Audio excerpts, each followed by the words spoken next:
What's good, YouTube? It's Nas, and we back with another video. Road to 400 subscribers, of course. And I was just thinking about Tyrese Halliburton, and I was thinking, like, we know Tyrese Halliburton is obviously out with his Achilles injury next season, but when he comes back, like, what's next for him? Because obviously the Pacers just went to the NBA Finals, and next season I feel like there's going to be a down season. Yes, I do think Pascal Siakam and obviously TJ McConnell could probably get the Pacers to not be a shitty team, but they're still not going to be a playoff or a finals contention team without Tyrese Halliburton. And we know what Tyrese Halliburton just showed in the finals last season. But with that being said, With that being said, like, where are we going to rank a healthy Tyrese Halliburton now? Because I see some people overrate him now, some people still underrate him now. I don't think that he is obviously the most overrated player in the NBA today. I thought that list was probably shitty. I thought maybe he was overrated a little bit, but not like to a point where he was the most overrated player in the league. And obviously, he proved a lot of people wrong. He proved myself wrong during this playoff run with one of the clutchest playoff runs of all time. And we don't know. Maybe he would have played superhero or Superman in that finals game when he had 12 points in 4 minutes before going down with the Achilles injury. It looked like Tyrese Halliburton was going to put on a Game 7 finals performance. And then as soon as he got injured, like, all of the life got sucked out of the game. Like, I ain't gonna lie, I stopped watching for a minute. I stopped caring. I'm pretty sure I said that in my finals video in June. Like, I know a lot of people watching right now wasn't there in June because it was like 3 weeks. But yeah, like, Tyrese Halliburton showed a lot in these playoffs. He showed a lot of grit because he was obviously on that calf injury the last couple games of this series, and he was still playing on it. Yes, he shouldn't have been playing on it, but anybody or any superstar that has a chance to go win an NBA championship, let's be real, they're playing on that calf injury no matter what, and he just paid the consequences for playing on the calf injury. Like, oh my God, like, that was a sacrifice, man, because their whole run was crazy. But let's just go through their run, because obviously that was 2 months ago, almost 3 months ago, which is crazy to me because I remember those games. I remember these playoffs or last playoffs like they were fucking yesterday, because I feel like time is flying. But let's just go through his regular season stats, because in Indiana, he really made a name for himself. He's a 2-time All-Star. I'm pretty sure he didn't make the 3-time yet. He missed the All-Star appearance this season, I'm pretty sure.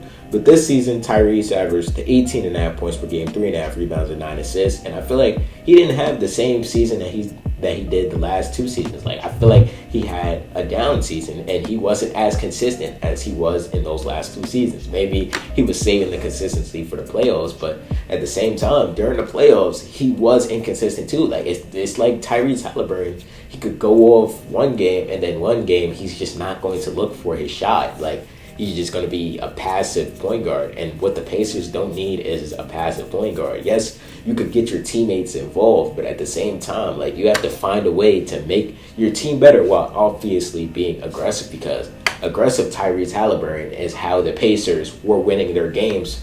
He was impacting the game. When he's just playing passive, I feel like TJ McConnell is better than him. That's a crazy statement to say, but TJ McConnell did put on a show last season when Tyrese Halliburton was on the bench and getting his break. TJ McConnell would come in the game and he would step up.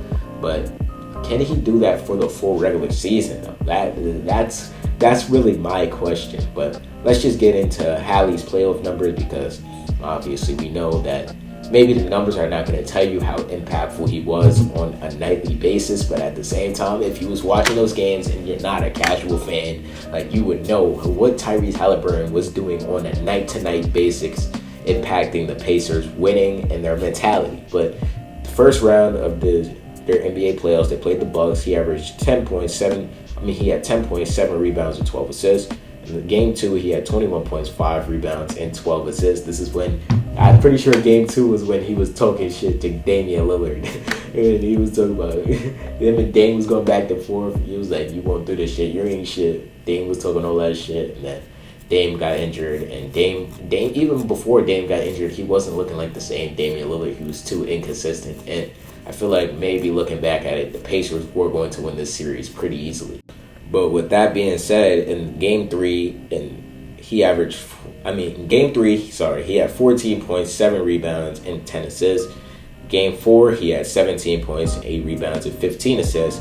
And in Game 5, to close out the Milwaukee Bucks in dramatic fashion, when he had that game-winning layup, he had 26 points, 5 rebounds, and 9 assists. And if I can remember that game, he went on a hot streak. They were down like 6 or 7 with a minute to go, and Tyrese Halliburton completely took over, and that's really what helped them win that game and close out the Milwaukee Bucks with Giannis playing like a god, nobody able to stop him, and at the same time, Giannis not having help, besides Gary Trent Jr., who went off for that one game. He had like fucking 30, he had like 40 or some shit, or 33, I can't remember.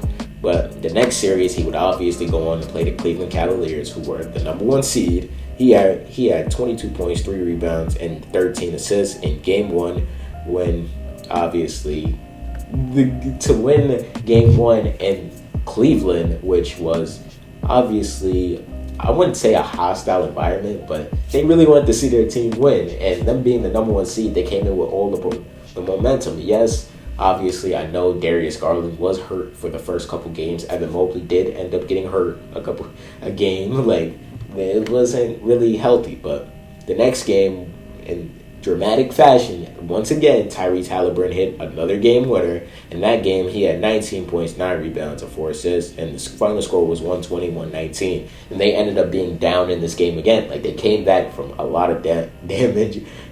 Not injuries. They came back down a lot of points in these playoffs. I'm pretty sure they had the most comebacks in this finals run than any team in NBA history. Don't fact check me on that, or fact check me on that one, I guess.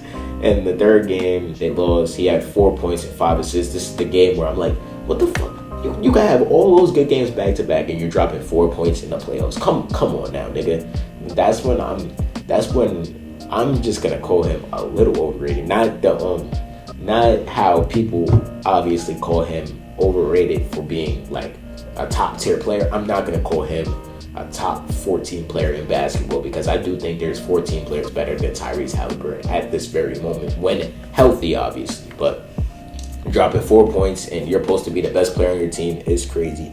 But in the next game, he had 11 points and 5 rebounds and 5 assists. And then I had Tyrese Halliburton fashion. He bounced back in Game 5 to close out the Cleveland Cavaliers. He had 31 points, 6 rebounds, and 8 assists. Like, he closed them out like he did, and like he did to Milwaukee. And then we all know the next series would be the New York Knicks, where Tyrese Halliburton in Game 1, he had 22 points, 3 rebounds, and 13 assists.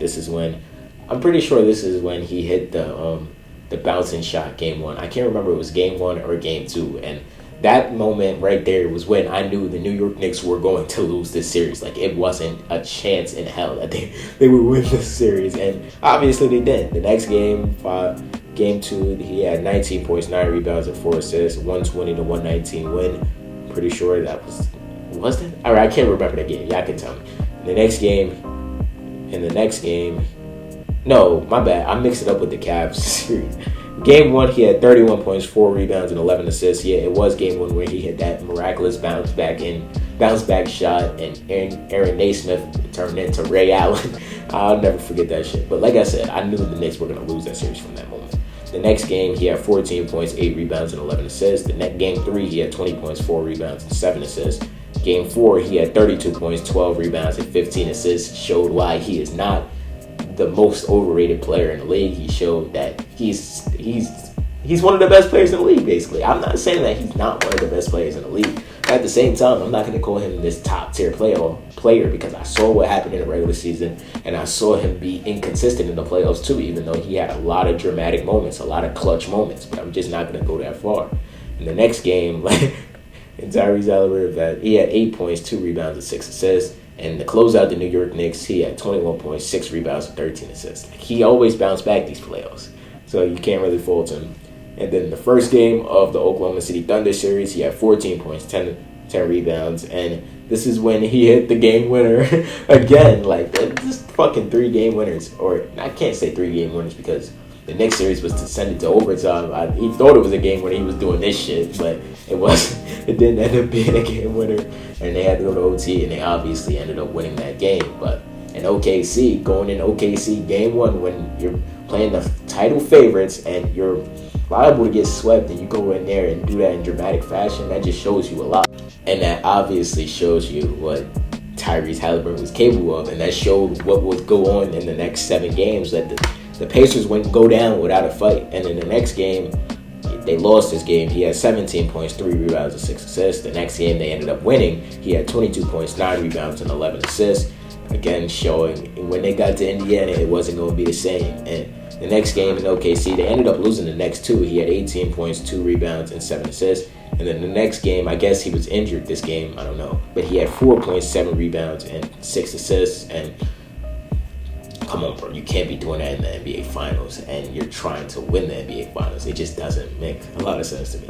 And game 6, when he came back from the injury, he got injured that game, I'm pretty sure, when he had 4 points. He came back, and he was in Indiana, and he was impactful in this game. That's why I said, like, you have to be impactful. And he had 14 points, 1 rebound, and 5 assists. And then the next game, game 7, we all know he had 9 points. He shot 3 for 5 from the field before going down with injury, and maybe this video would be changed. Like, Tyrese Halliburton would have had the greatest run in NBA history. Maybe that would have been like, well, this would have been a what's next for Shai Gilgeous-Alexander. But obviously, history plays out how it wants to play out, and hopefully Tyrese Halliburton could come back even better from the torn Achilles, which I think he will. But this is a video to talk about what's next for the Pacers and highlighting their playoff run this season. But let me know what do you think happens when Tyrese Halliburton returns. Can they be a playoff contention, or can they be a finals threat again? Let me know down below. Subscribe. I hope you enjoyed. What's good, y'all? If y'all made it to the end of the video, I hope you guys enjoyed this video and engage in the channel. There's a video on the left, and I'm pretty sure the channel icon's in the right. Click one of them hoes, man. And if you enjoyed this video, leave a like. It helps me out, and I appreciate you.